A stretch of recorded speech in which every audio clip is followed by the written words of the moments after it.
हम लोगों ने यहाँ पे देखा और जो लोगों का हुजूम राहुल गांधी जी के साथ चल रहा है, ये दिली मोहब्बत है।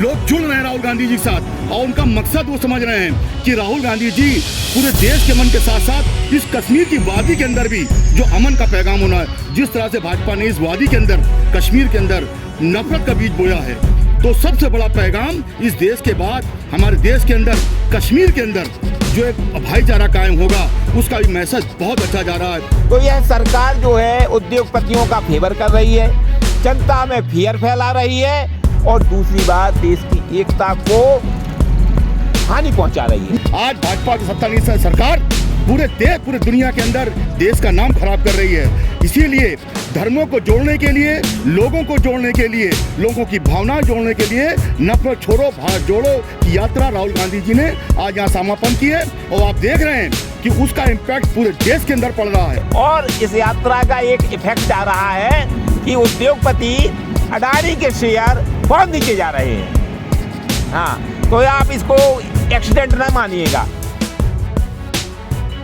जी सर, नाम बताएं और कहाँ से आए आप? मैं तुफैल अहमद खान, मैं उत्तर प्रदेश कांग्रेस कमेटी का वाइस चेयरमैन हूँ और हम लोग कानपुर से आज यहाँ भारत जोड़ो यात्रा में हम लोग शामिल होने आए हैं यहाँ पर।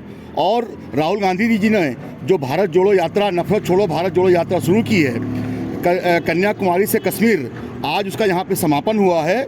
और ये यात्रा, ये मकसद है ये इसमें कि देश के अंदर जो नफरत का माहौल बनाया जा रहा है, धर्मों को आपस में लड़ाने का काम किया जा रहा, सत्ता पाने के लिए, राहुल गांधी जी ने इस देश में सभी धर्मों को जोड़ने का काम करने का और लोगों से कहा है कि इस देश की जो ताकत है वो आपसी भाईचारा है। अगर हम लोग आपसी भाईचारे से रहेंगे तभी ये देश तरक्की कर सकता है, वरना पूरी दुनिया में जिस तरह से हमारे लोगों ने, हमारे पूर्व प्रधानमंत्रियों ने एक संदेश दिया पूरे दुनिया के अंदर, आज भाजपा की सत्तारूढ़ सरकार पूरे दुनिया के अंदर देश का नाम खराब कर रही है। इसीलिए धर्मों को जोड़ने के लिए, लोगों को जोड़ने के लिए, लोगों की भावना जोड़ने के लिए नफरत छोड़ो भारत जोड़ो की यात्रा राहुल गांधी जी ने आज यहाँ समापन की है और आप देख रहे हैं कि उसका इम्पैक्ट पूरे देश के अंदर पड़ रहा है। और राहुल गांधी जी ने जो संदेश दिया है वो पूरी देश की जनता देख रही है कि वाकई में कांग्रेस ही इस देश को चला सकती है, कांग्रेस ही इस देश के लोगों को, सभी धर्मों को एक रख सकती है और कांग्रेस ही जो है इस देश के अंदर भाईचारा कायम कर सकती है। राहुल गांधी जिंदाबाद, जिंदाबाद, जिंदाबाद। जी सर, अगर हम भीड़ की बात देखेंगे, कश्मीर में जूही जोड़ो यात्रा आई तो यहाँ पर जो आपने देखा लोगों की एक जबरदस्त कैसी तादाद थी, जी, तो वो देखकर आपको क्या लग रहा है? नहीं, बिल्कुल है।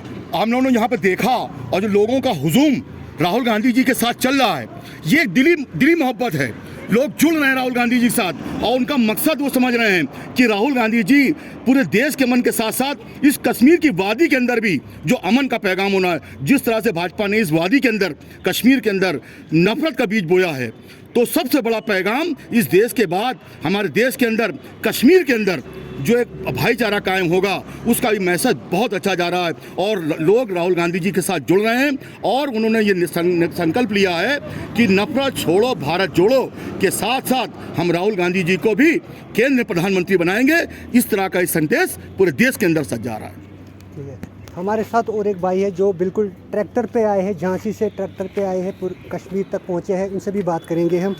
जी सर, अपना नाम बताइए। मेरा नाम सूरज माते है। जी सर, आप कहाँ से आए हो? मैं झांसी से आया हूँ। आपने झांसी की रानी का सुना होगा। बिल्कुल। हाँ, तो उनके बारे में सुभद्रा कुमारी चौहान जी की कविता है कि बुंदेले हर बोलों के मुँह हमने सुनी कहानी थी, खूब लड़ी मर्दानी है तो झांसी वाली रानी थी। जी सर, आप यात्रा के साथ आए या आप अलग ही आए? नहीं, हम जो है किसान हैं और कांग्रेस को सपोर्ट करते हुए हम यहाँ आए हैं यात्रा में। कश्मीर में आके आपको कैसा लग रहा है? ये हमारे बारे में आप जो टैक्सी स्टैंड है इसमें पूछिएगा, हमने ट्रैक्टर यहाँ खड़ा किया तो उन्होंने हमको चाय पिलाई और यहाँ जो टैक्सी वाले सज्जन है जो स्टैंड है उन्होंने हमें चावल और आलू पालक का भोजन करवाया। जो बीजेपी वाले हैं वो यात्रा से पहले जो उन्होंने वो परसेप्शन यहाँ पे कायम किया था कि ये जो हमारे अपोजिशन है ही नहीं, इंडिया में अपोजिशन है ही नहीं हमारी, तो इस यात्रा के बाद क्या आपको लग रहा है वो परसेप्शन चेंज हो रहा है?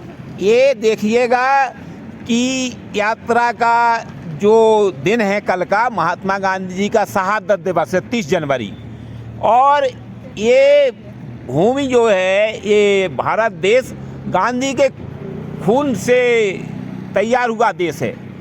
इस देश को कई बार लोगों ने ब्रेक करने की, शीशे की तरह तोड़ने की कोशिश की है, लेकिन गांधी के बाद और भी शहादतें हुई हैं देश में। इंदिरा गांधी जी का शहादत हुआ, राजीव गांधी जी की शहादत हुई, अन्य लोगों की भी शहादत हुई हैं, वो इतिहास में हैं। तो हम ये देखते हैं कि इसको ब्रेक करना सरकार जो है वर्तमान की, केंद्र की, उसके बाहर की बात है। और इस यात्रा का एक इफेक्ट जा रहा है कि उद्योगपति अडानी के शेयर बहुत नीचे जा रहे हैं। हाँ, तो आप इसको एक्सीडेंट ना मानिएगा।